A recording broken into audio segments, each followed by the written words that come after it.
Hello friend, welcome back to e learning with Hinabam channel. आज का जो सेशन है काफ़ी इंपॉर्टेंट है, क्योंकि आज के सेशन की बात करें क्यों इतना इंपॉर्टेंट है, क्योंकि बेसब्री से इसका हमको भी इंतजार था, क्योंकि ये वो आपके आगे प्रैक्टिस जिसने 2021 में क्वेश्चन फंसा के दिए थे। तो जो भी कैंडिडेट कल से कह रहे थे मैम प्रैक्टिस सेट बताइए, प्रैक्टिस सेट बताइए, तो मैं बताती हूँ कि प्रैक्टिस सेट आपको 2021 का यहाँ पे मिलेगा, 2023 का यहाँ पे मिलेगा, और जो भी यूथ के अवेलेबल होंगे प्रैक्टिस सेट सबके सब आपको यहाँ पे देखने को मिलेंगे। तो चलिए, ये वो प्रैक्टिस सेट है जो आपके आगाज में चार चांद लगा देगा। ये वो प्रैक्टिस सेट है जो आपको कामयाबी पर पहुंचा देगा।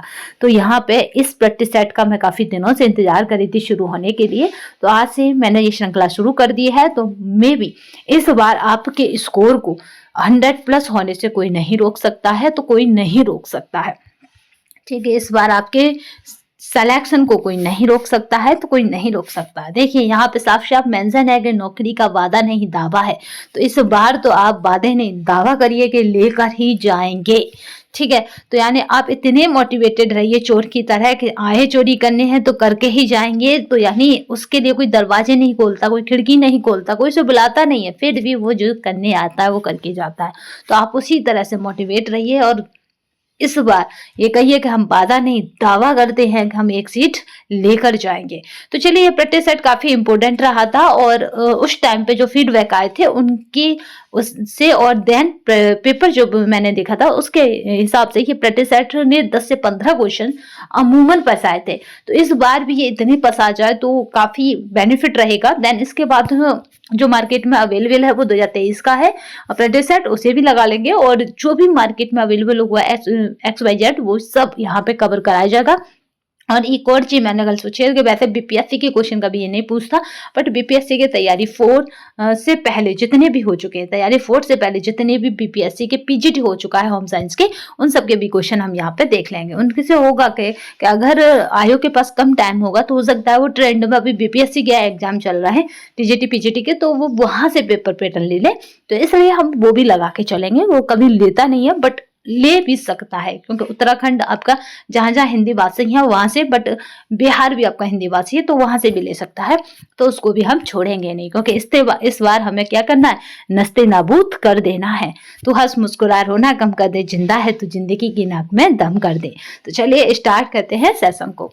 इसमें 10 प्रैक्टिस सेट है, 10 के 10 प्रैक्टिस सेट आपको कहाँ पे, तो आपको टेलीग्राम पर मिल जाएंगे विद आंसर। तो परेशान होने की बात नहीं है, यहाँ पे आपको 10 के 10 प्रैक्टिस सेट कराए जाएंगे। उन्हें सुनने के बाद आप टेलीग्राम पर जाके एक बार रीड कर लेंगे, तो उसके बाद ये लॉन्ग टाइम मेमोरी में आपके में चले जाएंगे। भाई कोई चीज हमारे पास कब रहती है, जब हम उसके साथ समय बिताते हैं, या कहें उसे हम अपने साथ रखते हैं। तो आपको ये कहाँ ले जाने हैं, परीक्षा हॉल में ले जाने हैं। तो परीक्षा हॉल में आप तभी ले जा सकते हैं जब इन्हें बेसब्री से इंतजाम से आप अपने जहन में उतार लेंगे। तो चलिए देखते हैं और स्टार्ट करते हैं आज की श्रृंखला को, क्योंकि आज दिन बहुत अच्छा है और मुहूर्त भी बहुत अच्छा है, योग्य माँ शारदे का दिन है। तो आप जय माँ की बोल के इस वाली श्रृंखला को स्टार्ट करते हैं कि मतलब बिना विघ्न के, बिना रुकावट के, और इस तरह से निरंतर चलती रहे, क्योंकि विघ्नों को हरने वाली कौन है, तो माँ शारदे है, और भवानी ही एक तरह से उनका रूप है। तो चलिए स्टार्ट करते हैं सेशन को। जो कभी भी जो सभी विद्यार्थी, शिक्षकगण, या कहें कि जो भी यहाँ पे ऑडियंस है, या कहें कि जो भी मतलब यहाँ पे विजुअल कर रहे हैं वीडियो को, उन सबको नवरात्रि की, चैत्र नवरात्रि की हार्दिक शुभकामनाएं, और सबके लिए नवरात्रि क्या बन के आए, एक गुड न्यूज बन के आए। तो चलिए स्टार्ट करते हैं सेशन को। यहाँ पे पहला क्वेश्चन कह रहा है, देखिए प्रैक्टिस सेट 1 है ये, और यहाँ पे पहला क्वेश्चन कह रहा है, और बड़ा करते हैं और आराम से विजुअल हो रहा होगा। प्रैक्टिस सेट 1 का पहला क्वेश्चन है कि एक व्यक्ति, पशु, वस्तु या पदार्थ जिसमें संक्रमण मेजबान तक पहुंचाता है, यानी यहाँ पे एक पर्सन को है वो दूसरे को कैसे पहुंचाएगा, तो संक्रमण का स्रोत बन जाएगा। वो कैसा बन जाएगा, संक्रमण का स्रोत बन जाएगा। भाई एक से दूसरे को वो ट्रांसफर कर रहा है, तो ये संक्रमण, वो तो खुद से संक्रमित है बट वो दूसरों को ट्रांसफर कर रहा है, तो इसलिए उसमें क्या मौजूद है, संक्रमण का स्रोत मौजूद है। कार्बोलिक अम्ल का पान करने पर रोगी को निम्नलिखित में से क्या कराना चाहिए, तो यहाँ पे जो राइट आंसर हो जाएगा वो क्या हो जाएगा। देखिए यहाँ पे कंफ्यूजन था, बहुत से कैंडिडेटों ने इसको राइट माना, बट यूथ जो कंपटीशन जैम बुक है वो कह रही है कि बवन नहीं कराना चाहिए तथा चूने के पानी और अंडे की सफेदी पिलाना चाहिए, क्योंकि इसमें जो कार्बोनिक अम्ल है इसमें बवन कराना खतरनाक होता है, क्योंकि ये अपने आप में क्या है, इसके प्रभाव के निराकरण के लिए कुछ औषधियां तथा उपचार प्रयुक्त होते हैं, उन्हें यहाँ पे विश्व प्रतिपालक कहते हैं। ठीक है, याद रखिएगा, इसके उपचार मौजूद है तो वो भी हम ट्रीटमेंट लेते हैं।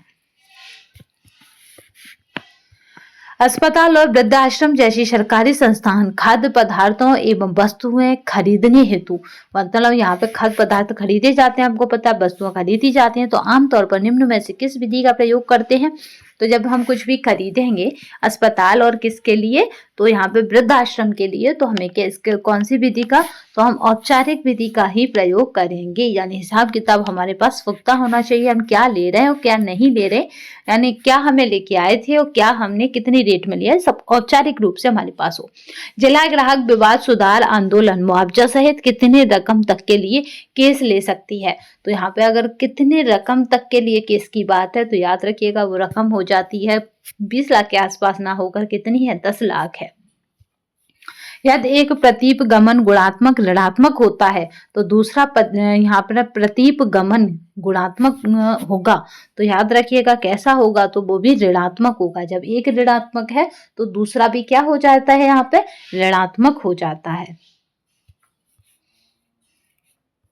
क्वेश्चनों का लेवल थोड़ा टफ है, वो इसलिए है कि एग्जाम में आपके टफ ही आने के चांसेस है।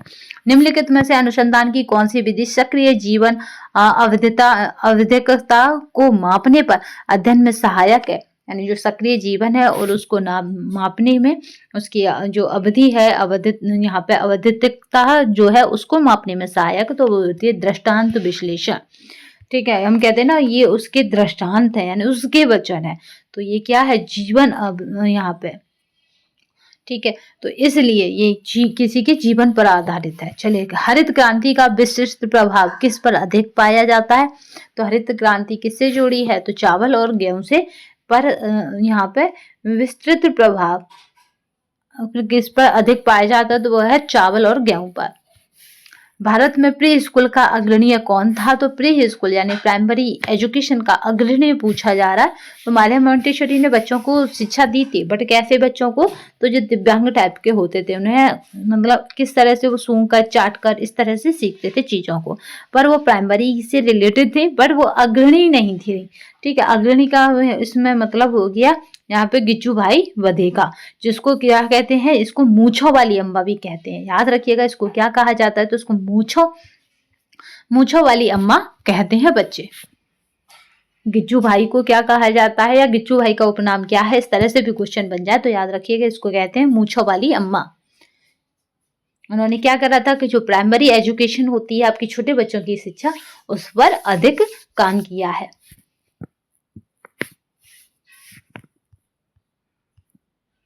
केंद्रीय प्रवृत्ति और विसर्जन के निम्नलिखित तो माप अनोवा यानी ANOVA में उपयोग किए जाते हैं। तो यहाँ पे जो राइट आंसर हो जाएगा वो हो जाएगा मध्य और विसंगति।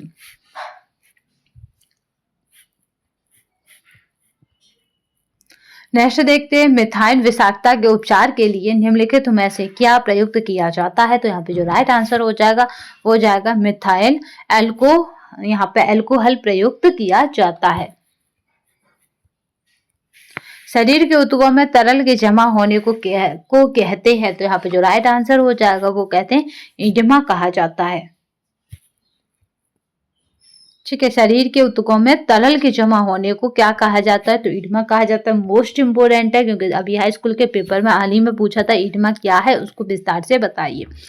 जख्म होने की स्थिति में रक्त जमने में महत्वपूर्ण भूमिका अदा करने वाली प्लेटलेट्स ये गिर जाती हैं, आपको पता है जब भी हमें डेंगू होता है प्रसवता संख्या में होती है। तो यहाँ पे जो राइट आंसर है वो कितना है, तो याद रखिएगा ये 8 लाख से लेकर 10 लाख MM3 होती है। लाखों की संख्या में होती हैं हमारे शरीर में प्लेटें और यही गिरती हैं जब हमें डेंगू वगैरह होता है। तो याद रखिएगा इनकी शुरुआत क्या है, तो 8 लाख से 10 लाख के अंदर होती हैं। शरीर में हार्मोन्स के स्रोत हैं, तो यहाँ पे जो राइट आंसर हो जाएगा वो है नलिका विहीन ग्रंथियां, ये क्या है, हार्मोन के स्रोत हैं।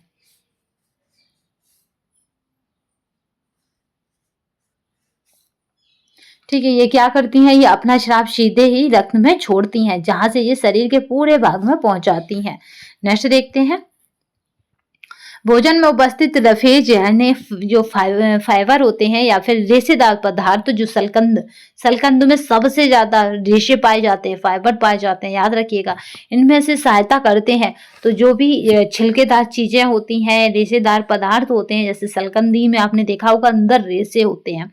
ठीक है, कभी भी आप सलकंद लेना और उसमें देखना, उसमें अंदर रेशे होते हैं, तो वो क्या करते हैं, तो वो हमारी क्रमाकुंजन गति को बढ़ाते हैं। क्रमाकुंजन गति क्या होती है कि जो मल त्याग होने से पहले जो पेट में दर्द होता है ना, यानी आप फ्रेश होने जाते हैं उससे पहले आपका पेट आपको मतलब एक कहें कि संकेतक की तरह कार्य करता है, या कहें कि एक सिग्नल की तरह कार्य करता है कि अब आपको फ्रेश होने जाना पड़ेगा। तो वो क्रमाकुंजन गति वही होती है जो हमारे पेट में होती है। तो वो ये छिलकेदार पदार्थ या कहें लिपिड जो है वो हमें क्रमाकुंजन गति करने में सहायता करते हैं।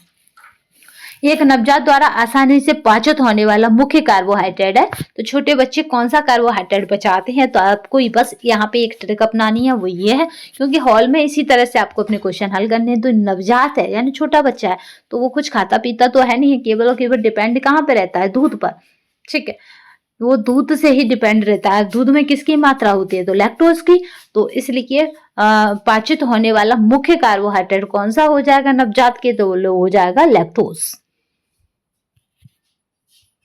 ठीक है, मतलब माता के दूध में क्या होता है, लैक्टोज, तो यहाँ पे बस लैक्टोज हो जाएगा। एक ऐसा विशेष प्रकार का श्वसन जिसमें बच्चे की गतियां बहुत अधिक बढ़ जाती हैं, तो यहाँ पे जो राइट आंसर हो जाएगा वो हो जाएगा प्रशोधित श्वसन, जिसमें बच्चे की गतियां क्या है, बढ़ जाती हैं। मांसपेशियों में थकावट किसके अत्यधिक निर्माण से होती है, तो यहाँ पे जो राइट आंसर होगा वो हो जाएगा लैक्टिक अम्ल। जो लैक्टिक अम्ल है उसके मतलब उसकी वजह से हमारी मांसपेशियों में थकान महसूस होती है।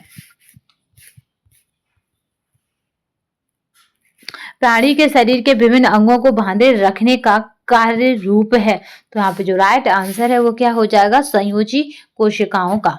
नेक्स्ट देखते हैं, अनुवांशिक गुणों एवं वातावरण के सभी स्तरों के बीच आदान प्रदान के फलस्वरूप हुए विकास को कहते हैं। तो यहाँ पे जो राइट आंसर है उसको क्या कहेंगे, यानी अनुवांशिक गुणों एवं वातावरण। ठीक है, याद रखिएगा, आदान प्रदान के फलस्वरूप हुए विकास को क्या कहा जाएगा, तो यहाँ पे कहा जाएगा, यहाँ पे बस इसको याद रखेंगे, एपिजेनेसिस। ठीक है, अनुवांशिक गुणों एवं वातावरण, क्योंकि यहाँ पे क्या हो गया, प्रकृति और पुरुष। ठीक है, यहाँ पे प्रकृति और पुरुष के यानी सहयोग से हर व्यक्ति का निर्माण होता है, यानी उसको अनुवांशिक गुण भी प्राप्त होते हैं और वातावरण से भी गुण प्राप्त होते हैं। तो इस विकास को इन्होंने क्या नाम दिया है, तो याद रखेंगे यहाँ पे एपिजेनेसिस नाम दिया गया है। मोस्ट इम्पोर्टेंट है, क्योंकि इस बार क्वेश्चन की जो नेचर है या कहेंगे पेपर की जो नेचर है वो टफ होने वाली है। तो ये प्रैक्टिस सेट आपके लिए एकदम रामबाण रहेगा, क्योंकि बहुत टफ क्वेश्चन है इसमें। प्रमाणन अधिकारी द्वारा प्रमाणित किसी व्यक्ति की 40% से अधिक उल्लिखित अशक्तता को क्या कहा जाता है, यानी वो क्या है, दिव्यांग है। आप जिसको आप आम भाषा में क्या कहते हैं, विशिष्ट चाइल्ड है, तो उसको हम क्या कहेंगे, तो उसको कहते हैं बेंचमार्क यहाँ पे अक्षमता वाला व्यक्ति। ठीक है, बेंचमार्क अक्षमता वाला व्यक्ति कहेंगे। एक क्षेत्र से दूसरे में एक व्यक्तिगत गुण अथवा यहाँ पर विज्ञता को सामान्य रूप देने की प्रवृत्ति निम्नलिखित में से किससे संबंधित है, यहाँ पे जो राइट आंसर हो जाएगा वो है परिवेश प्रभाव से संबंधित है।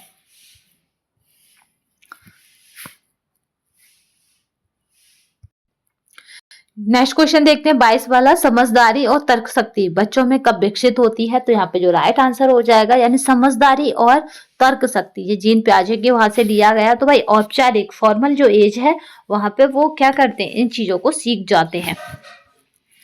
नेक्स्ट देखते हैं, मूलभूत आवाजें जो किसी भी, देखिए आपको क्या कराना, मैं लिखती जाऊंगी यहाँ पे, तो आपको मुझे क्या कराना है, तो यहाँ पे पियाजे का जो सिद्धांत है उसे कराना है। ठीक है, जो भी मुझे प्रत्येक सेट में चीजें देखेंगी कि हाँ मुझे ये भी कराना है, ये भी कराना है, तो जो पियाजे हैं उनका कराना है यहाँ पे, और फ्राइड का कराना है, दो की थोड़ी करानी है। ठीक है, और देखते हैं यहाँ पे उनकी थ्योरी से यही है औपचारिक, यहाँ पे फॉर्मल जो है उन्होंने बताया कि फॉर्मल बच्चा जब एज में होता है तब क्या कर सकता है, या फॉर्मल एज में बच्चे जब होते हैं तब क्या क्या कर सकते हैं। नेक्स्ट देखते हैं, मूलभूत आवाजें जो किसी भी भाषा को बनाती हैं का अध्ययन कहलाता है। तो यहाँ पे जो राइट आंसर हो जाएगा वो है फेनोलॉजी यानी ध्वनि विज्ञान। ठीक है, क्योंकि शब्दों से पहले क्या ध्वनि निकलती है, ध्वनि विज्ञान का अध्ययन किया जाता है। वाटसन के अनुसार शिशुओं में प्रमुख रूप से पाए जाने वाले संवेग हैं। तो वाटसन ने क्या कहा है कि सबसे पहले शिशु जो पैदा होता है तो उसके साथ 3 मूलभूत संवेग आते हैं, वो क्रोध, भय और प्रेम। तो यहाँ पे उपयुक्त सभी राइट आंसर हो जाएगा।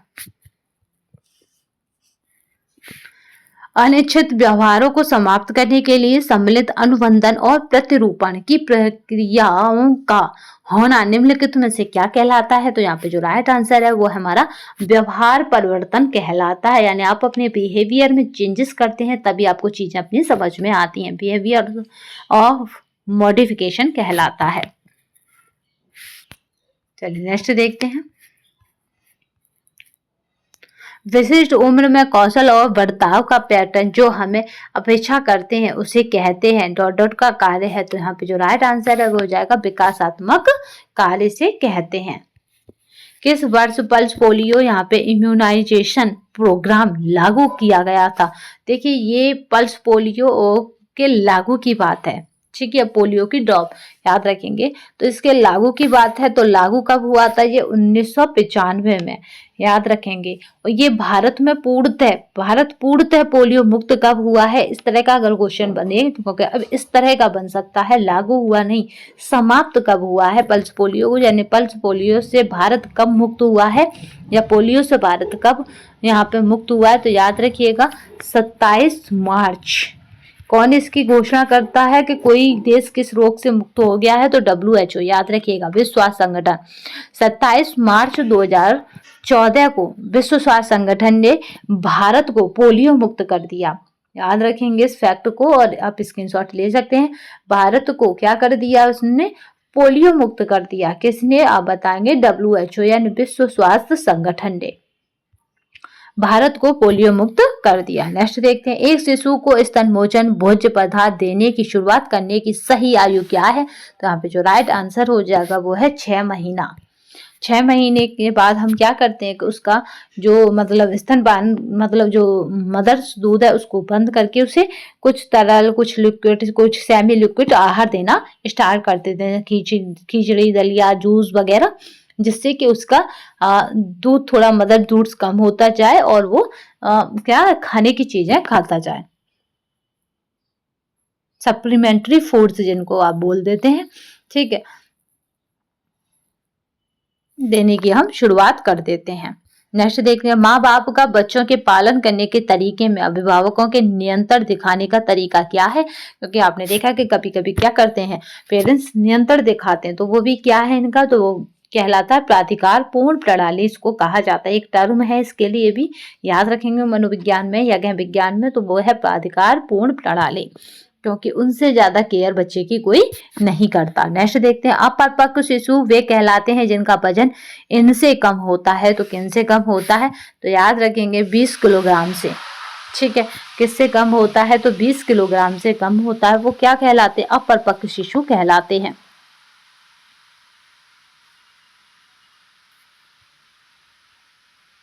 यहाँ पे 20 यहाँ पे 2 दे रखा है, बट आपको क्या रखना है कि इसकी वैल्यू अगर 2.5 हो, वहां पे 2 ना हो, और ये पूछा जाए कि अपरिपक्व शिशु वे कहलाते हैं जिनका वजन होता है, तो यहाँ पे हो सकता है 2.5 से कम, ठीक है, तो आंसर ये भी सही हो जाएगा।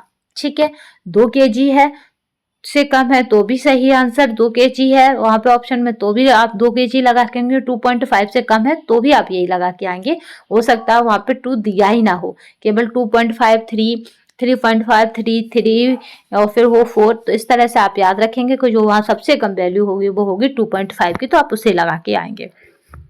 निम्नलिखित में से कौन सा स्त्री प्रजनन अंगों में नहीं आता है, यानी बात बाकी सब स्त्रियों के अंग हैं बट एक स्त्री अंग नहीं है, तो वो होता है यहाँ पे एक वीडियो में आपको क्या कराना है, सारे पाठ करा दिए जाएंगे किसके, स्त्री और पुरुष के। ठीक है, जहां से क्वेश्चन हमारे टीजीटी पीजीटी में बहुत बनते हैं, बट इस बार क्या है कि हो सकता है कि पेपर का टफन मतलब पैटर्न का टफ करने के लिए टीजीटी में भी पीजीटी के लेवल जैसे क्वेश्चन आ जाए।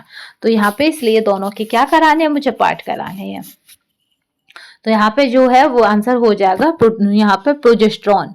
ये क्या है, ये महिला का या कहें कि वुमेन का पार्ट नहीं है, जबकि डिम्ब ग्रंथियां, डिम्बवाहिनी, गर्भाशय ये सभी उसके पार्ट हैं। नेक्स्ट देखते हैं, गर्भ में मानसिक दुर्बलता किस कारण नहीं हो सकती है। तो यहाँ पे जो राइट आंसर हो जाएगा वो किस कारण नहीं हो सकती है गर्भ में।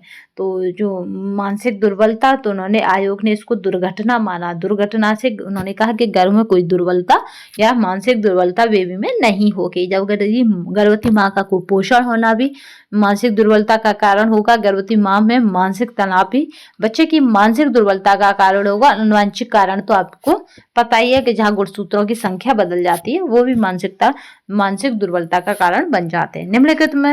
निम्नलिखित वक्तव्यों में से कौन सा नियमित वक्तव्य का उदाहरण है। तो यहाँ पे जो राइट आंसर हो जाएगा वो हो जाएगा, जब कोई महिला गर्भावस्था में क्या करती है, गर्भावस्था में जब कोई महिला गर्भावस्था के प्रथम त्रैमास में रुबेला, ठीक है, रुबेला क्या एक बीमारी से प्रभावित होती है, तब वह बहरे व अंधे बच्चे को जन्म दे सकती है। तो वो कैसे बच्चे को जन्म दे सकती है, जब वो क्या हो, रुबेला से प्रभावित हो। ठीक है,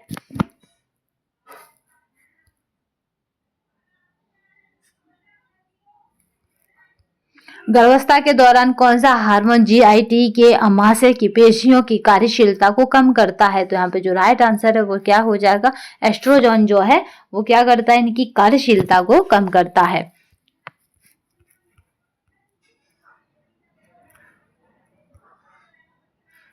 बाल मृत्यु की समस्या के समाधान का उचित साधन है। तो यहाँ पे जो राइट आंसर है वो क्या है, शिक्षा। शिक्षा से हम क्या कर सकते हैं, मतलब कहीं पे भी अगर आपको शिक्षा दिख जाओ, किसी समस्या का समाधान पूछा जा रहा हो, तो ये मैं आगे के लिए भी ट्रिक बता दे रही हूँ। नेक्स्ट क्वेश्चन देखते हैं, एरिक्सन द्वारा दी गई ट्रस्ट बनाम मिसट्रस्ट विकास अवस्था फ्राइड द्वारा दी गई निम्नलिखित किस अवस्था में सबसे अधिक मेल खाती है। यानी हमें ये देखना है कि उसकी अवस्था और इनकी अवस्था में कौन सी सिमिलर है, मतलब एक सी है। तो चलिए यहाँ पे देख लेते हैं हमें क्या पढ़ना है, एरिक्सन को और पढ़ाना आपको, कि एरिक्सन को भी पढ़ाना है, फ्राइड में लिख चुकी थी पहले ही, तो एरिक्सन को कराना है। देखिए इस तरह से हमारा क्विक रिविजन भी होगा और देन हमारी चीजें भी क्लियर होती जाएंगी बिना किसी मतलब एक्स्ट्रा मतलब टाइमिंग के, या फिर एक्स्ट्रा हमें ऐसा कंटेंट डेवलप करना है या फिर ऐसा पढ़ना है जो हमारे पेपर को नस्ते नाबूद कर दे। तो उसके लिए मोस्ट इम्पोर्टेंट है तरीका। चलिए तो यहाँ पे देख लेते हैं विकास की, तो सिमिलर कौन सी अवस्था है। तो यहाँ पे जो राइट आंसर होगा उसके अकॉर्डिंग यहाँ पे कौन सा रहेगा, तो वो हो जाती है, यहाँ पे याद रखेंगे कि जो आपस में मेल खाती है, चाहे वो एरिक्सन हो चाहे वो फ्राइड हो, दोनों की अवस्था आपस में मेल खाती है मुखावस्था में।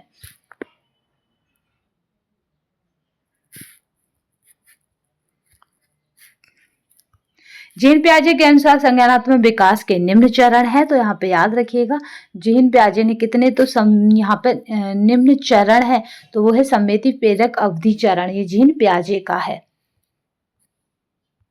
आचरण प्रक्रिया शास्त्रीय अनुकूलन को पहचाना, तो यहाँ पे याद रखेंगे किसने पहचाना। तो यहाँ पे जो राइट आंसर है वो हो जाएगा शास्त्रीय, यहाँ पे शास्त्रीय अनुकूलन सिद्धांत से कौन जोड़ा है, तो पावलोव जोड़ा है, जिन्होंने अपना नेम किस पे दिया था, कुत्ते पे।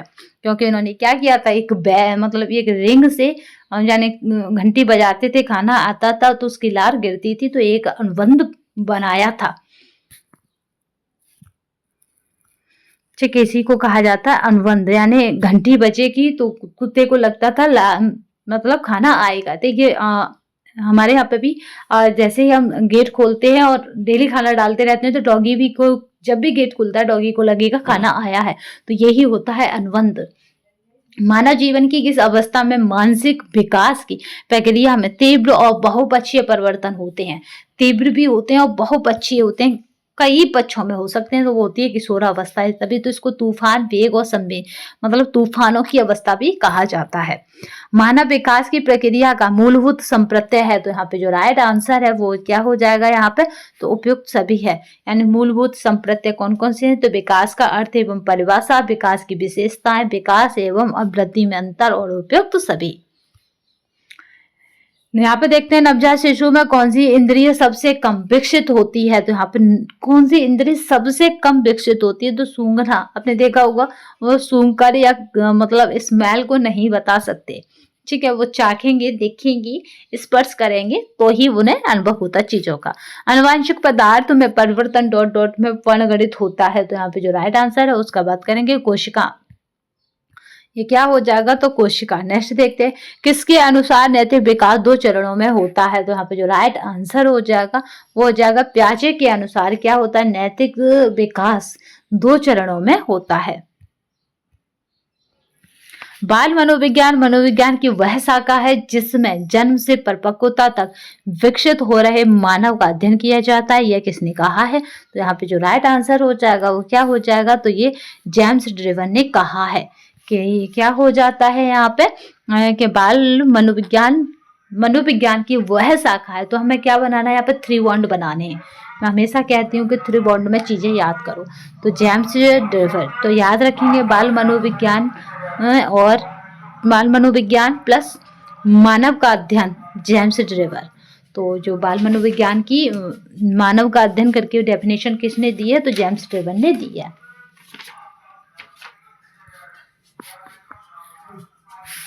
चलिए नेक्स्ट देखते हैं। ये पीडीएफ आपको हमारे विद आंसर टेलीग्राम पर मिल जाएगी। आंकड़ों का समूह और वैज्ञानिक मूल्यांकन की प्रक्रिया क्रमबद्ध और निष्पक्ष को कहते हैं। तो यहाँ पे क्रमबद्ध भी होती है और निष्पक्ष भी होती है, तो उसको कहते हैं, तो यहाँ पे औपचारिक मूल्यांकन कहते हैं भाई। आंकड़ों का समूह भी होती है और वैज्ञानिक मूल्यांकन की प्रक्रिया क्या होगी, ये क्रमबद्ध भी है और निष्पक्ष भी है। तो वो कैसी हो जाएगी, वो फॉर्मल हो जाएगी। यह फॉर्मल जो एजुकेशन हो, कुछ भी हो, ये कभी किसी के फेवर में नहीं, ये एक अपने नियम और कानून से चलती है, अपने दायरे में चलती है, ठीक है, यानी इसके खुद के ही रूल्स और रेगुलेशन होते हैं, उसमें चलती है। भारत का कौन सा राज्य प्राथमिक शिक्षा पर सर्वाधिक धन राशि खर्च करता है, यानी प्राइमरी एजुकेशन को सबसे ज्यादा यहाँ पे पैसा खर्च करता है, तो वो होता है केरल। केरल क्या है, एजुकेशन में सबसे अव्वल है या सबसे आगे है। भारत में प्रौढ़ शिक्षा के निम्नलिखित कार्यक्रमों की स्थापना वर्ष को यहाँ पे कालक्रम मतलब कालक्रम के अनुसार क्या करना है, हमें क्रम में व्यवस्थित करना है, यानी कौन पहले आया कौन कब, तो इसके अनुसार हमें क्या करना है, क्रम में व्यवस्थित करना है। तो यहाँ पे हमें देखना है कि सीक्वेंस क्या बनेगा, तो सबसे पहले जो आया वो कौन आएगा यहाँ पे, तो याद रखिएगा सबसे पहले आ जाएगा भारत यहाँ पे सबसे पहले हम किसकी बात करेंगे यहाँ पे, तो यहाँ पे जो राइट आंसर होगा वो क्या हो जाएगा यहाँ पे, ठीक है। सबसे पहले यहाँ पे कौन आया, तो जिस राष्ट्रीय प्रौढ़ शिक्षा कार्यक्रम यानी NAEP आ जाएगी, फिर राष्ट्रीय साक्षरता मिशन यानी NLM आ जाएगी, फिर है संपूर्ण साक्षरता अभियान यानी TLC आ जाएगी, फिर है विस्तृत या सशक्त शिक्षा। तो इस तरह से जो राइट आंसर हो जाएगा वो क्या हो जाएगा, यहाँ पे D हो जाएगा। एक राष्ट्रीय संस्था जो सामाजिक एवं अन्य अपंग बालकों के लिए कार्यरत है, तो यहाँ पे जो राइट आंसर हो जाएगा वो है CSWB। चलिए, तो यहाँ राइट आंसर क्या था, यहाँ पे डी था, यानी CSWB। तो चलिए यहाँ पे बात करते हैं नेक्स्ट क्वेश्चन की।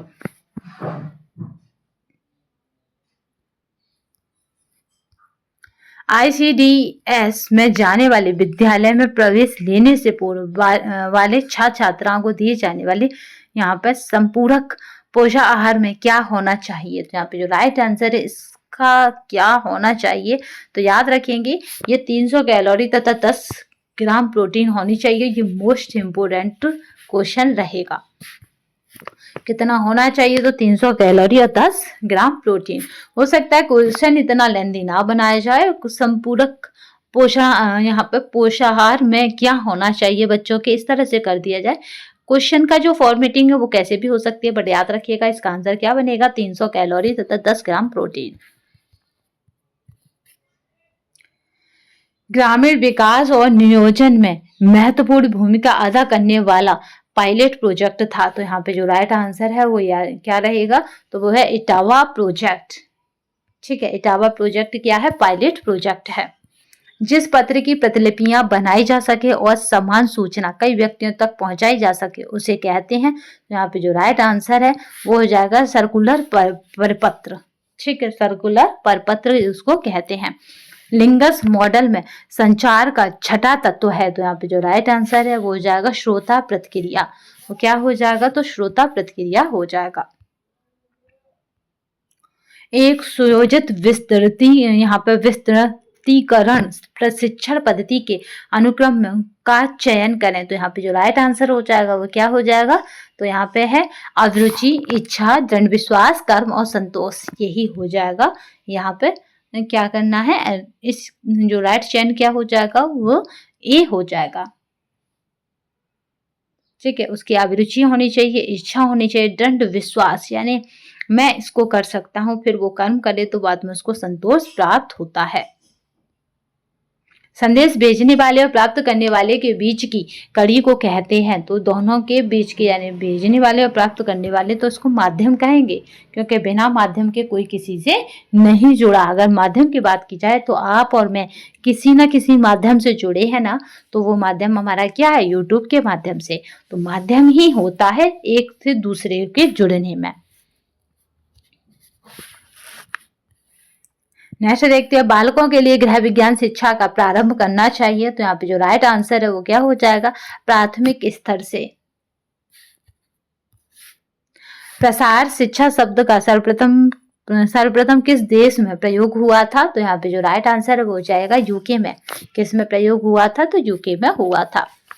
फूलों की व्यवस्था का उद्देश्य चारों ओर सुखी जीवन और सौंदर्य भरना है।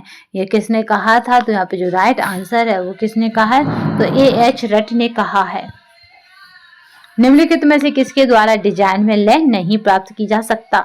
तो यहाँ पे जो राइट आंसर है उसकी अगर बात करें तो यहाँ पे लय प्राप्त नहीं कर सकता। देखिए अब यहाँ अविच्छिन्नित रेखाएं, श्रेणीकरण, पुनरावृत्ति, इनसे लय प्राप्त की जा सकती है। बट जो मतलब इस बुक में के अकॉर्डिंग ये क्या है, तो वो है वैषम्य। यहाँ पे वैषम्य से क्या है, आप लय प्राप्त नहीं कर सकते। क्वेश्चन को देख लीजिएगा, मे भी इसके चांसेस मुझे तो नहीं दिखते। कला का सिद्धांत जो एकता का आभास उत्पन्न कराता है तो यहाँ पे याद रखिएगा, क्योंकि कुछ क्वेश्चन आपके क्या आ जाते हैं, एकता से आ जाते हैं। चलिए तो यहाँ पे इनको थोड़ा सा एक क्या करेंगे, हम इस वाले क्वेश्चन को थोड़ा सा शॉर्ट वीडियो के माध्यम से देख लेंगे। तो याद रखेंगे आप 58 का क्वेश्चन, मैं भी लिख लेती हूँ कि 58 क्वेश्चन को हम शॉर्ट वीडियो के माध्यम से कवर करेंगे आज ही। ठीक है, क्योंकि इसमें थोड़ा सा हमें डिटेल में देखना होगा, क्योंकि यहाँ से अगर क्वेश्चन बना तो हमारा गलत नहीं जाना चाहिए, क्योंकि गलत होने के चांसेस ज़्यादा बन रहे हैं। क्योंकि इतना स्कूलों में या कहें कॉलेजों में इस तरह का नहीं मिला हमें पढ़ने, या कहेंगे इस तरह का हमने नहीं पढ़ा। तो यहाँ पे याद रखेंगे, इस पे हमें क्या शॉर्ट वीडियो एक देनी है। चलिए नेक्स्ट देखते हैं। वैसे तो वैषम्य डिजाइन में क्या है, लय नहीं प्राप्त किया जा सकता। लय के द्वारा डिजाइन में गति लाई जाती है, जिसमें डिजाइन के विभिन्न तत्वों को इस प्रकार संगठित किया जाता है कि जिसमें क्या होता है, आंखें इसकी अति सूक्ष्मता को ग्रहण कर सकें। तो चलिए इसको हम शॉर्ट मीडियम से देखेंगे। कला का सिद्धांत जो एकता का आभास उत्पन्न करता है। तो यहाँ पे जो राइट आंसर हो जाएगा वो क्या हो जाएगा, एक रूपता। भाई एकता का आभास एक रूपता ही तो देती है। भवन की विभिन्न इकाइयों का सूर्य, वायु की दिशा, वर्षा एवं इलाके के यहाँ पे है तल रूप के आधार पर स्थानायन करना कहलाता है। तो यहाँ पे जो राइट आंसर है वो कहलाता आमुखीकरण। आपने पीजी जब करा था उसमें देखा होगा कि आपने क्या करे थे, घर के मैप बनाए थे, बिल्डिंग्स मैप बनाए थे और स्ट्रक्चर बनाए थे, तो उसमें ये हम चीजें देखते थे। चलिए निम्नलिखित में से कौन से उपकरण रसोई घर में उपयोग नहीं किए जाते। तो यहाँ पे जो राइट आंसर है वो क्या हो जाएगा, यहाँ पे देखना है कि कौन से उपकरण हम क्या करते हैं, घर में उपयोग नहीं करते। तो यहाँ पे जो राइट आंसर है उसको हम देख लेते हैं। तो वो क्या हो जाएगा, ये टॉली मशीन जो है वो हम घर में उपयोग नहीं करते हैं। और यहाँ पे है बॉन मैरी, यहाँ पे बॉन मैरी, ये भी हम घर में उपयोग नहीं करते हैं। तो राइट आंसर हमारा सी और डी होगा। तो यहाँ पे सी और डी हमें किस में मिल रहा है, तो सी में मिल रहा है। चलिए नेक्स्ट देखते हैं। एक पॉलिसी जिसे किसी निर्दिष्ट अवधि में या किसी व्यक्ति की मृत्यु के बाद एक यहाँ पर मुफ्त राशि प्रदान करने के लिए रूपांकित किया गया है, उसका नाम क्या हो जाएगा। तो एक पॉलिसी है यहाँ पे, तो याद रखेंगे उसका नाम क्या हो जाएगा। कुछ क्वेश्चन छूट गए क्या, चलिए देखते हैं। हाँ, इस साइड के छूट गए। चलिए नेक्स्ट देखते हैं यहाँ पे, क्योंकि हमने क्या करा था, यहाँ पे कवर किए थे। ठीक है, इसका राइट आंसर क्या आता है, इसका राइट आंसर सी था। चलिए अब यहाँ पे चलते हैं। दो काउंटर रसोई घर को इनमें से किस नाम से भी जाना जाता है, यानी दो काउंटर है उस रसोई घर में, तो इसमें से किस नाम से उसे जाना जाएगा, तो वो नाम हो जाएगा पुलमैन रसोई घर। निम्नलिखित में से क्या समय और संचालन अध्ययन के लिए कागज और पेंसिल तकनीकी है। तो यहाँ पे जो राइट आंसर है उसकी की बात की जाएगी तो वो क्या हो जाएगा, तो वह प्रक्रिया चार्ट है। हथेली और हाथों से काम करते समय आरामदायक अवस्था वह होती है जब कोहनी से ऊपर का हिस्सा, तो यहाँ पे जो राइट आंसर है वो हो जाएगा कार्यस्थल यानी काउंटर के समतल होता है। तभी आपने देखा होगा कि अगर वो जो स्लिप पड़ी होती हैं वो अगर ऊंची होती हैं तो क्या करते हैं हम लोग, किसी पटे या उसका स्टूल का उपयोग करके हम उस पर खड़े रहते हैं। हिंदुओं के विवाह में कितने परंपरात्मक स्वरूप यहाँ पे स्वरूप माने गए हैं, यानी हिंदुओं में विवाह के कितने यहाँ पे परंपरात्मक स्वरूप माने गए हैं। तो यहाँ पे याद रखेंगे परंपरागत ही है इसका मतलब, तो यहाँ पे याद रखेंगे 8 माने गए हैं। ठीक है, 8 तरह के विवाह होते हैं।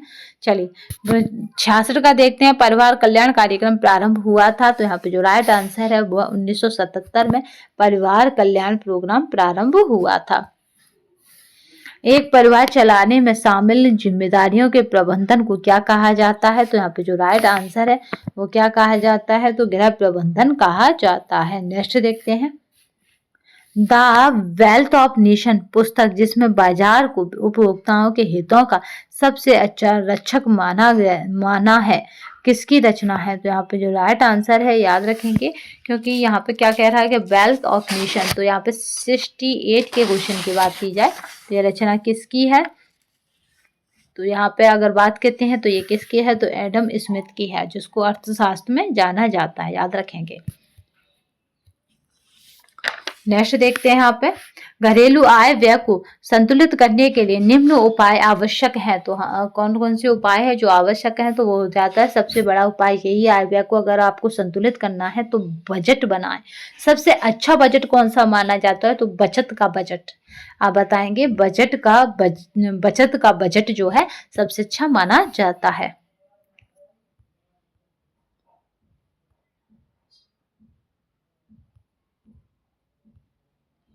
वह पॉलिसी जिसे किसी निर्दिष्ट अवधि में या किसी व्यक्ति की मृत्यु के बाद एक मुफ्त राशि प्रदान करने के लिए रूपांतरित किया गया है, उसका नाम क्या है। तो यहाँ पे जो राइट आंसर है वो क्या हो जाएगा, तो बीमा पॉलिसी कहा गया है।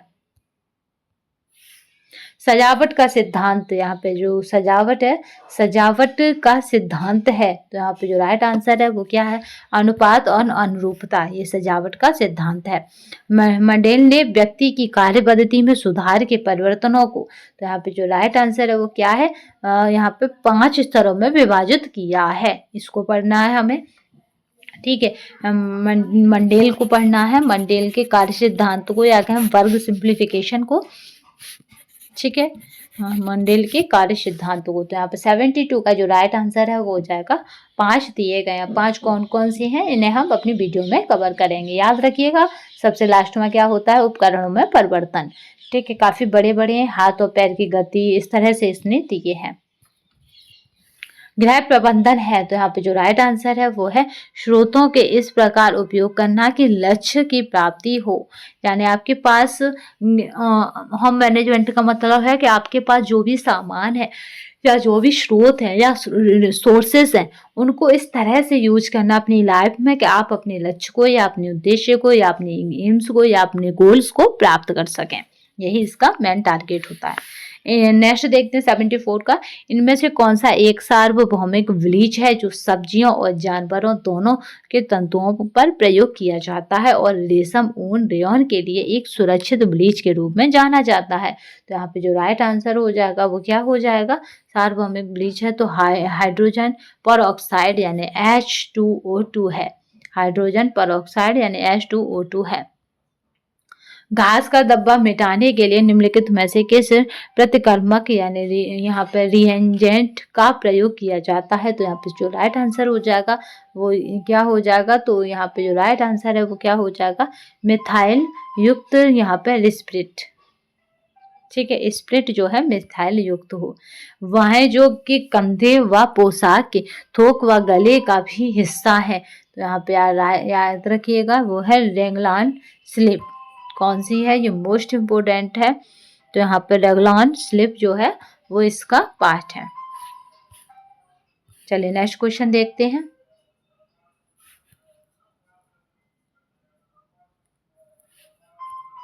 कहाँ पे थे? 70। चलिए नेक्स्ट देखते हैं। निम्नलिखित में से कौन सी दोहरी नोक वाली डाट है?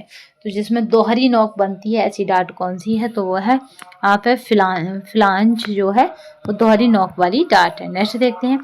सिलाई मशीन के निम्नलिखित में से किस भाग में कॉकचित झोर होते हैं? तो यहाँ पे जो राइट आंसर है वो हो जाएगा यहाँ पे फीड डॉग।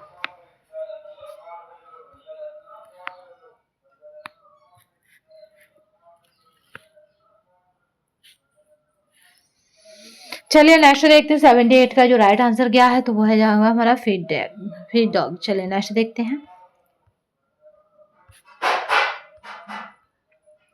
79 को देखते हैं। तो यहाँ पे क्या हो गया? अभिकथन कह रहा है समान पैटर्न के बुने हुए और महिला रेशों के लिए प्रयुक्त हो सकता है।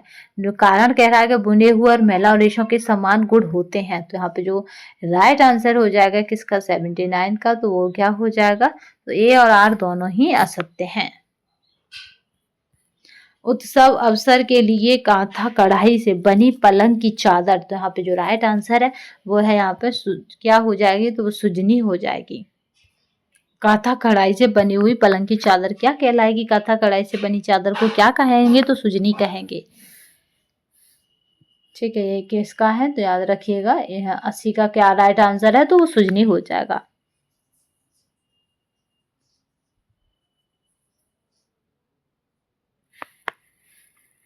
यहाँ पे अगर बात की जाए किसकी? पटोला साड़ियाँ। तो पटोला साड़ियों का क्या हो जाएगा? डॉट डॉट द्वारा उत्पादित की जाती हैं। तो टाई डाई के द्वारा उत्पादित की जाती हैं, यानी पटोलियाँ साड़ियाँ टाई एंड डाई के द्वारा बनाई जाती हैं। नेक्स्ट देखते हैं।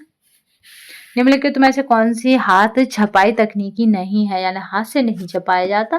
तो याद रखिएगा वो ये कौन सी है? तो यहाँ पे है डुप्लेक्स जो छपाई है वो हाथ के द्वारा नहीं छापी जाती।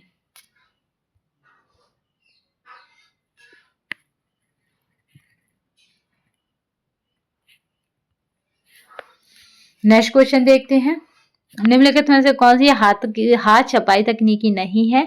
तो अभी हमने देखा था कि क्या था? डुप्लेक्स थी, ब्लॉक थी, स्कैनिंग थी और स्टेंसिल थी। ये सभी हाथ से छपती हैं। यहाँ पे देखते हैं बाथोक्रोमिक डाई को के नाम से इसलिए दिया जाता है क्योंकि, तो यहाँ पे याद रखेंगे क्योंकि बिट की ऑक्सोक्रोम थ्योरी को दृढ़ करते हैं। क्योंकि ये क्या करते हैं? तो ये ऑक्सोक्रोम जो थ्योरी है उसको दृढ़ करते हैं। मधुमक्खी मोम और पैराफिन मोम का उपयोग डॉट डॉट में किया जाता है। तो यहाँ पे जो राइट आंसर है वो क्या हो जाएगा? किस में किया जाता है? तो वो बाटिक में किया जाता है। कपड़े की सतह पर जो तंतुओं के छोर उभर आते हैं उन्हें जलाने की विधि को कहते हैं। तो यहाँ पे जो राइट आंसर है वो क्या कहा जाता है? तो यहाँ पे सिंजिंग यानी झुलसाना कहा जाता है।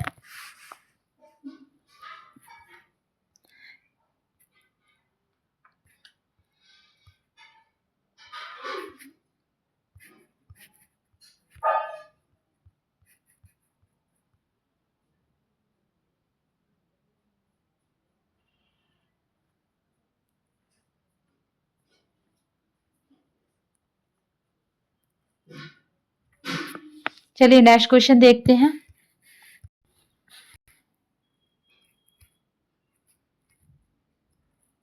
नेक्स्ट क्वेश्चन देखते हैं, कपड़े की सतह पर जो तंतुओं के छोर उभर आते हैं उन्हें जलाने की विधि को क्या कहते हैं? तो यहाँ पे जो राइट आंसर हो जाएगा उनको कहते हैं झुलसाना यानी सिंचिंग।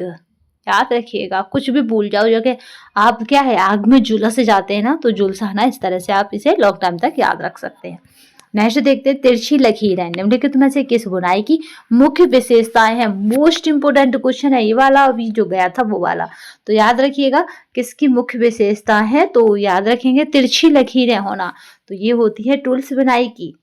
टूल्स बुनाई की आज में भी क्या को आपको सारी बुनाइयों की ये दिखानी है। चलिए देखते हैं कितना पॉसिबल हो पाता है आज का टारगेट।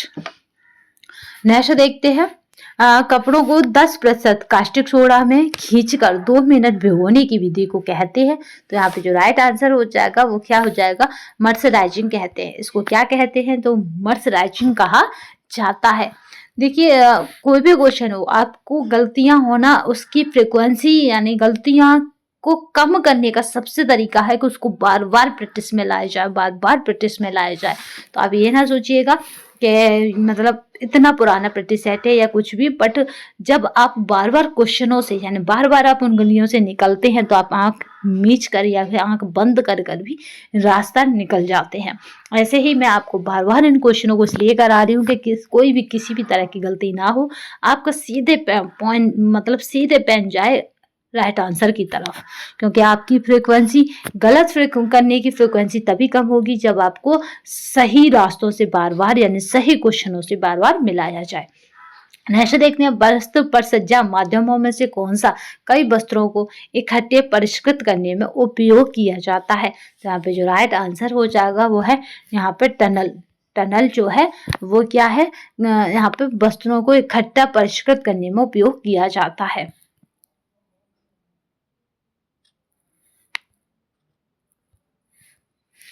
नेक्स्ट देखते हैं, आलोन के निर्माण के लिए निम्न में से कौन सा कच्चा माल के रूप में प्रयोग किया जाता है? तो यहाँ पे जो राइट आंसर है वो हो जाएगा एक्रिलोसाइट्राइल जो है वो कच्चे माल के रूप में प्रयोग किया जाता है, जिसको एक्रिलोसाइट्राइल कहा जाता है। नेक्स्ट देखते हैं, पॉलिस्टर के बहुलकीकरण की डिग्री डॉट डॉट के बीच होती है। तो यहाँ पे जो राइट आंसर है वो हो जाती है यहाँ पे 115 से 140 के बीच होती है।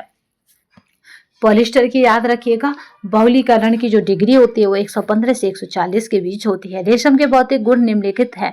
यहाँ पे क्या है, तो यहाँ पे याद रखिएगा रेशम चिकना सूत्र होता है। दूसरा ये यहाँ पे क्या हो जाता है, चिकने सूत्र के साथ ये संयत दीर्घीकरण भी इसमें होता है। तो राइट आंसर क्या हो जाएगा यहाँ पे, तो राइट आंसर हो जाएगा यहाँ पे ए। आपको रेशम और कॉटन दो की विशेषताएं करानी है क्योंकि यहाँ से क्वेश्चन बहुत बनता है, कॉटन और रेशम। ठीक है, पहले लिख लिया है। इनकी विशेषताएं करानी, इनकी क्या करानी है आपको, तो इनकी विशेषताएं करानी है। आप भी याद रखने के लिए मुझे स्क्रीनशॉट ले लिया करो कि मैं ये भी कराना है, तो विशेषताएं करानी है। आरडीए चार्ट तो कराना ही कराना है मुझे। प्राकृतिक तंतुओं में सबसे निर्मल रेशा है, तो यहाँ पे जो राइट आंसर है वो हो जाएगा भाई प्राकृतिक तंतुओं में सबसे निर्मल पूछ रहा है तो ऊन है। तभी तो ऊन को क्या कहते हैं कि गीला होने पर ये अपनी मजबूती खो देती है और ऊन को कभी भी लटकाते रहिए क्योंकि उसकी शेप बिगड़ जाती है।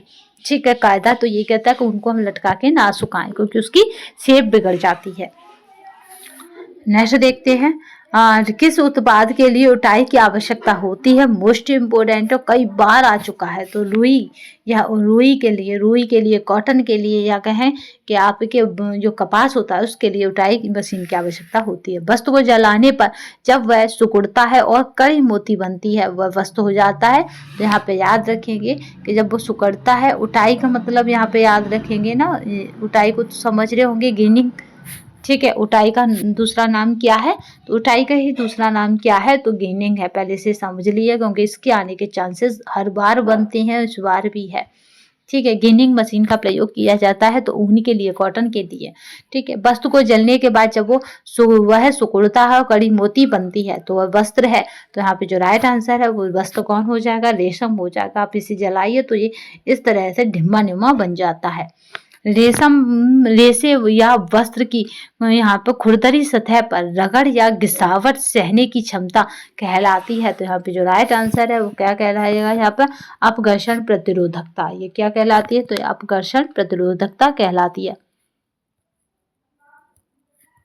शरीर को ढकने के लिए विभिन्न प्रकार के कपड़ों के लिए उपयोग में आने वाला शब्द है। तो यहाँ पे जो राइट आंसर है अगर उसकी बात की जाएगी, क्योंकि यहाँ पे क्या उपयोग में आने वाला शब्द है, तो यहाँ पे जो राइट आंसर हो जाएगा वो क्या हो जाएगा, वस्त्र। शरीर को ढकते हैं, ऐसे समझिए, शरीर को ढकते हैं, इतना ना पढ़ो क्योंकि ये पढ़ोगे तो कंफ्यूजन में पड़ जाओगे। शरीर ढकते हैं किससे, वस्त्रों से। पहले वस्त्र नहीं थे तो पत्तों से, पत्ते के बाद फिर ट्रेंड आया पेड़ों की छालों से। ठीक है, नेक्स्ट क्वेश्चन देखते हैं। भोजन पकाते समय अधिक चलाने या छानने से किस विटामिन का ऑक्सीकरण हो जाता है। तो यहाँ पे अधिक आप बार बार छान रहे हैं, चला रहे हैं उसको, तो उसमें से विटामिन बी समूह का ऑक्सीकरण हो जाता है। मोस्ट इम्पोर्टेंट है ये क्वेश्चन। ठीक है, चलिए नेक्स्ट क्वेश्चन पे देखते हैं। नेक्स्ट क्वेश्चन देखते हैं। ये पीडीएफ आपको हमारे टेलीग्राम तथा व्हाट्सएप पर अवेलेबल रहेगी, तो परेशान होने की आवश्यकता नहीं है। परिरक्षक यानी प्रिजर्वेटिव जो रंगीन फल यहाँ पे सुकेंस में डाला जाता है, तो उसको जो राइट आंसर हो जाएगा वो क्या हो जाएगा, तो सोडियम बेंजोइड हो जाएगा। ठीक है, सोडियम बेंजोइड हो जाएगा। डबल रोटी बनाने में कवक प्रतिबाधा के लिए डॉट डॉट उपयुक्त होता है। तो यहाँ पे जो राइट आंसर है वो सोडियम क्लोराइड उपयुक्त होता है डबल रोटी में। याद रखिएगा, सोडियम क्लोराइड। अभी क्या था, सोडियम बेंजोइड था। टमाटर की सॉस में प्रयुक्त किया जाने वाला परिरक्षित पदार्थ है, यानी टमाटर की सॉस हम बनाते हैं तो उसमें क्या डालते हैं, तो सोडियम बेंजोएट को डालते हैं, ना कि यहाँ पे एसिटिक अम्ल को सबसे पहले दे रखा है। 101 की अगर बात की जाए क्वेश्चन की, देखिए एक वयस्क के लिए सामान्य यहाँ पे स्टोलिक और डायस्टोलिक रक्तचाप है, यानी कितना मतलब रक्तचाप होना चाहिए सामान्य व्यक्ति के लिए, तो याद रखेंगे कि ये कितना होता है रक्तचाप, तो 120 से 80 mmHg होता है। याद रखेंगे, यानी 120 से बढ़ गया तो ये हाई हो जाता है, और 80 से नीचे चला गया तो इसको लो बीपी कहा जाता है। यहाँ पे BMI एक व्यक्ति के बारे में बताता है, तो यहाँ पे जो राइट आंसर है वो क्या बताता है, तो मोटापा बताता है BMI, जिसको बॉडी मास इंडेक्स कहते हैं। ये बॉडी मास इंडेक्स क्या बताती है, तो व्यक्ति के बारे में उसके मोटापे को जांचती है। पीलिया रोग से पीड़ित मरीज को निम्न में से किस आहार का आमतौर पर परहेज करना चाहिए। पीलिया का मतलब उसकी पूरी बॉडी पीली हो जाती है, और सबसे बड़ी बात यह है कि उसका जो लीवर होता है, वो वर्क नहीं करता, इसी वजह से उसकी बॉडी पीली हो जाती है। लीवर यानी यकृत, तो आपको बताना है कि यकृत कहाँ जमा होता है, मतलब फैट कहाँ जमा होता है, यकृत में। तो जब यकृत पहले से ही डैमेज है और आप फैट खाएंगे, तो आप वसा खाएंगे, आप घी खाएंगे, इस तरह की चिकनाई युक्त चीजें खाएंगे, तो लीवर पर यानी आपके यकृत पर और प्रभाव पड़ेगा, तो वो और लीवर और ज्यादा डैमेज रहेगा। तो इसलिए वसा से परहेज करा जाता है पीलिया या जॉन्डिस की बीमारी में। 104 पे देखिए, यहाँ पे HbA1c की वह मात्रा जिसके ऊपर मनुष्य मधुमेह से ग्रस्त माना जाता है, यानी इससे लेवल अगर ऊपर चला गया तो वह मधुमेह से पीड़ित है। तो याद रखिएगा, यहाँ पे 6.5% से अगर ये अधिक हो जाता है, तो ये याद रखिएगा कि ये अधिक होने पर ये क्या हो जाएगा, मधुमेह से पीड़ित हो जाएगा। इस कितना है, तो 6.5 से कम है, तो इसके अधिक होने पर यह मधुमेह से पीड़ित हो जाएगा। एक साधारण महिला की अपेक्षा एक गर्भवती महिला को प्रोटीन, लोहा और फॉलिक एसिड की कितनी अतिरिक्त मात्रा की आवश्यकता होती है, निम्नलिखित से चुनिए। तो यहाँ पे जो राइट आंसर हो जाएगा वो यहाँ पे याद रखिएगा, उसने पूछा है क्या, गर्भवती महिला है उसको प्रोटीन, लोहा और फॉलिक एसिड। तो आपको पता है कि नॉर्मल महिलाओं से अधिक उसको इस चीज की आवश्यकता होती है। तो 15 ग्राम क्या है यहाँ पे, आपको क्या देना, 15 ग्राम प्रोटीन, 8 ग्राम लोहा, 300 ग्राम फॉलिक एसिड की आवश्यकता होती है।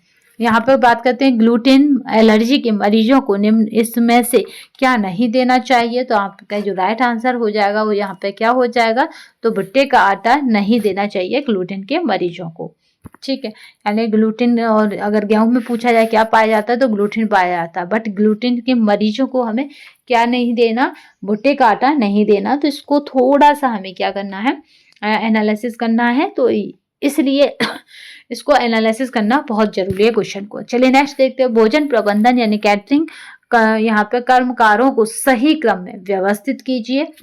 जो कर्मकारों को हमें सही क्रम में व्यवस्थित करना, तो वही प्रबंधक पहले आएगा, फिर उसके बाद रसोई आएगा, फिर निरीक्षक आएगा, फिर उपयोगिता आ जाएगी, फिर कार्यकर्ता आ जाएगा, क्योंकि कार्यकर्ता सबसे एंड में होगा।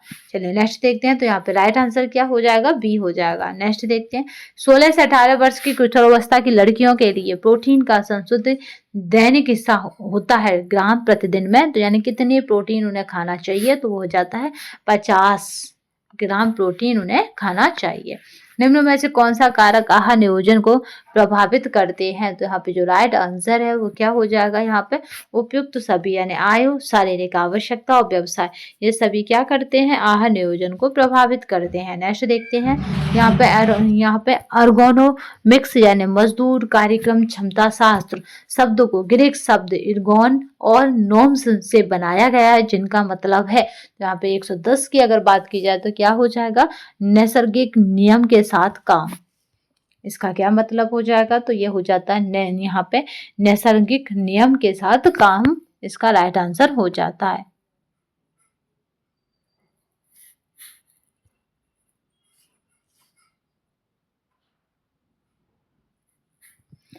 चलिए नेक्स्ट देखते हैं, 111, मछली की मस्तिष्क का भोजन, मछली को मस्तिष्क का भोजन कहा जाता है क्योंकि उच्च मात्रा में डॉट डॉट पाया जाता है। तो यहाँ पे जो राइट आंसर है, इसमें उच्च मात्रा किसकी होती है, तांबा यानी कॉपर और मैग्नीशियम की मछली में उच्च मात्रा होती है। मछली में प्रोटीन की कितनी है, तो 15 से 20% होती है। वसा की मात्रा कितनी होती है, तो 2 से 20% होती है। मछली में विटामिन की जो मात्रा होती है वो डी की और यहाँ पे ए की उत्कृष्ट साधन माना जाता है, इसलिए मछली को क्या, मस्तिष्क का भोजन कहा जाता है। नेक्स्ट देखते हैं, डॉट डॉट प्रकार के दूध में केवल मतलब 0.05 से 0.1% वसा होती है। तो ऐसा किसका दूध है जिसमें मतलब इतनी लो वसा पाई जाएगी, तो वो हो जाएगा स्किम दूध। स्किम दूध में इस तरह की होती है कि 0.05 से 0.1 तक होती है। चाय में पाया जाता है, तो चाय से रिलेटेड क्वेश्चन बनते हैं और आते रहेंगे। तो चाय में पाया जाता है, तो यहाँ पे कैफीन जो है चाय में पाया जाता है, क्योंकि मुख्यतः कौन पाया जाता है, तो यहाँ पे चाय में पाया जाता है, तो कैफीन चाय में पाया जाता है। ठीक है,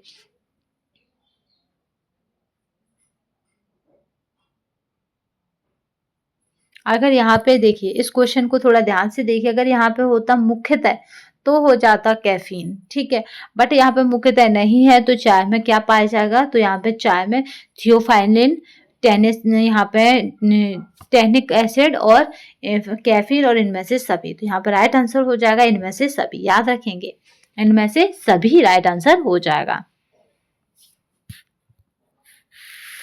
खाद्य यहाँ पे प्रक्रमण जिसमें अनाज का स्टार्च मंड चीनी में परिवर्तित होता है, तो यहाँ पे जो राइट आंसर हो जाएगा वो क्या हो जाएगा, तो जो हो जाएगा माल्ट करना, ये क्या है, परिवर्तित हो जाता है। नेक्स्ट देखते हैं, कौन सा पोषक तत्व गर्भस्थ शिशु में संग्रहित होता है। गर्भ में जब शिशु है तो उसमें संग्रहित होता है, तो वो पोषक तत्व होता है हमारा विटामिन ए, जो गर्भस्थ शिशु में संग्रहित होता है। कैरोटीन का शोषण करने के लिए भोजन में निम्न तत्वों की जरूरत है। तो जो कैरोटीन है उसको क्या करना है, कैरोटीन का शोषण करने के लिए हमें भोजन में किस तत्व की, तो यहाँ पे जो राइट आंसर है उसका क्या हो जाएगा, तो वसा की आवश्यकता होती है। चलिए नेक्स्ट क्वेश्चन देखते हैं, मानव शरीर में अनिवार्य अमीनो अम्लों की संख्या होती है। तो यहाँ पे जो राइट आंसर है वो कितना हो जाएगा, तो अनिवार्य अमीनो अम्ल पूछे हैं तो 10 हो जाएंगे। वृद्धि का अभाव, चिड़चिड़ापन, त्वचा परिवर्तन और बालों में परिवर्तन, ये सारे किसके लक्षण है, तो यहाँ पे जो राइट आंसर है वो किसके लक्षण है, तो ये क्वाशोरकर के लक्षण है। ग्लाइकोप्रोटीन डॉट डॉट कार्बोहाइड्रेट के एक क्षार संगठन सहित जैव रासायनिक दृष्टि से महत्वपूर्ण यौगिकों का समूह है। तो यहाँ पे जो राइट आंसर है वो है 1 से 40%, वो सॉरी 1 से 80%, याद रखिएगा। क्या कहा जा रहा है? ग्लाइकोप्रोटीन डॉट डॉट कार्बोहाइड्रेट के एक चर संगठन सहित जैव रासायनिक दृष्टि से महत्वपूर्ण यौगिकों का एक समूह है, तो वो हो जाता है 1 से 80%। दहन की उष्मा एक साधन से नापी जाती है जो कहलाती है, तो यहाँ पे जो राइट आंसर है वो है बॉम कैलोरी मीटर। WHO द्वारा सुझाए गए वयस्क एशियन व्यक्ति का सामान्य BMI है, तो सामान्य BMI पूछा जा रहा है। सामान्य BMI कितना है? तो 18 से 23 किलोग्राम मीटर होता है। चलिए नेक्स्ट देखते हैं। हमें संतुलित आहार लेना चाहिए क्योंकि, तो यहाँ पे क्या है, इसमें आहार संबंधी सभी आवश्यकताएं पूरी हो जाती हैं, वही हमारा संतुलित आहार है। चाहे वो हमारी एज से हो, चाहे हमारी वर्क से हो, या फिर हमें जिस चीज़ की नीड हो उससे हो, बट वो उससे क्या होती है, सारी आवश्यकताएं फुलफिल हो जाती हैं। भारत पर निम्नलिखित सूक्ष्म पोषक पदार्थों की कमी संबंधी विकारों का उच्च बोझ है। उच्च बोझ है भारत पर, तो ये किसका है? यहाँ पे कमी संबंधी विकारों का, तो पहला हो जाएगा गेंगा क्योंकि इसका है, दूसरा हो जाएगा रतौंधी और तीसरा हो जाएगा यहाँ रक्त अल्पता। तो इस तरह से ABD कहाँ पे है? तो ABD हमारे बी ऑप्शन में है। इनका उच्च बोझ भारत पर है। वह भोजन जो एक पोषणीय दृष्टिकोण से पूर्णतः अपर्याप्त है, तो यहाँ पे याद रखेंगे पूर्णतः क्या है, वो अपर्याप्त है। तो यहाँ पे स्पष्ट द्रव्य भोजन क्या है? पोषणीय दृष्टि से पूर्णतः अपर्याप्त कहा जाता है, क्योंकि इसमें सभी पोषक तत्व तो मौजूद नहीं हो सकते, क्योंकि वो पूर्णतः क्या है? स्पष्टतः द्रव्य भोजन है। निम्नलिखित सघनता वाले कपड़ों का, निम्न सघनता है, इसमें उच्च नहीं है, निम्न सघनता है। ये देखिए मैंने इसको दूर कर दिया, ठीक है। तो ये कैसी हो गई? निम्न सघनता। अब इसी को मैं इस तरह से कर दूं, विजुअल हो रहा होगा, इस तरह से ताने बाने में डाल दूं और इस तरह से कर दूं, तो ये क्या हो जाएगी? ये हो जाएगी हमारी उच्च सघनता, ठीक है। निम्न सघनता है और ये हो जाएगी हमारी उच्च सघनता, और ये कैसी हो जाएगी? ये हमारी हो जाएगी निम्न सघनता।